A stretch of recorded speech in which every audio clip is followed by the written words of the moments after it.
आमची भूमिका नेहमी एकच राहिली आहे की मराठ्यांना जो वेगळं आरक्षण दिलं त्याचं कोणताही हरकत आम्हाला नाही आहे, पण ओबीसी मधनं मराठ्यांना आरक्षण देण्याला आमचा विरोध आहे।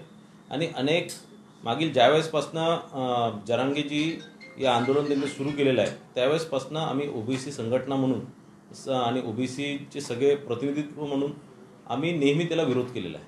आणि मी आधीपासून सांगत होतो आपल्याला की जरांगेच्या मागे काहीतरी दुसरा हेतू आहे, त्यांना आरक्षण नको आहे, त्यांना त्याचं राजकारण करायचं आहे। आणि आपण जर या सगळ्या ज्या घडामोडी बघितल्या आता ज्या आपण मागील 7-8-10 दिवसापासून बघतोय किंवा मागील 1 वर्षापासून बघतोय, तर त्यांना आरक्षण राज्य सरकारने दिलेलं आहे, मराठा समाजाला आरक्षण दिलेलं आहे आणि ते टिकवण्याची जबाबदारी स्वतः फडणवीस साहेब, स्वतः एकनाथ शिंदे साहेब, स्वतः अजितदादा पवार यांनी या सरकारने घेतलेली आहे।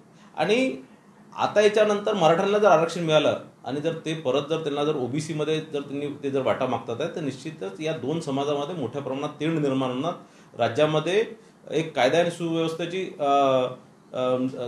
शक्यता निर्माण होणार आणि निश्चितच हेच जरांगेला पाहिजे आणि म्हणून ते या प्रकारचं करतात। आणि जरांगेच्या मागे एक मोठं षडयंत्र सुरू आहे।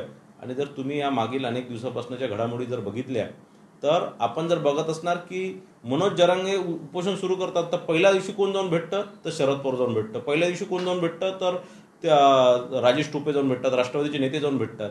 आणि हेच ओबीसी समाजाचा एक कार्यकर्ता जर उपोषण करतात, आपल्या रास मागण्यांना उपोषण करतात, आपल्या हक्क वाचवण्याकरता जर उपोषण करतात आहे तर त्यांना भेटायला यापैकी कोणीही जात नाही।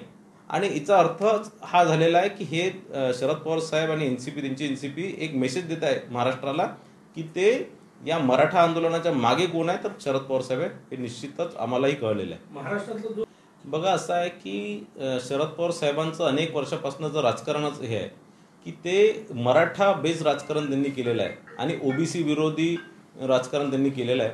त्यांच्या राजकीय कारकिर्दीत अनेक गोष्टी जर आपण बघितले तर ते ओबीसींच्या विरोधातले होते। आणि आज या घटनेनंतर म्हणजे हा माझा आतापर्यंत माझा समज होता, पण आता माझा हा समज एकदम पक्का झालेला आहे की पवार साहेब ओबीसींच्या विरोधात आहे।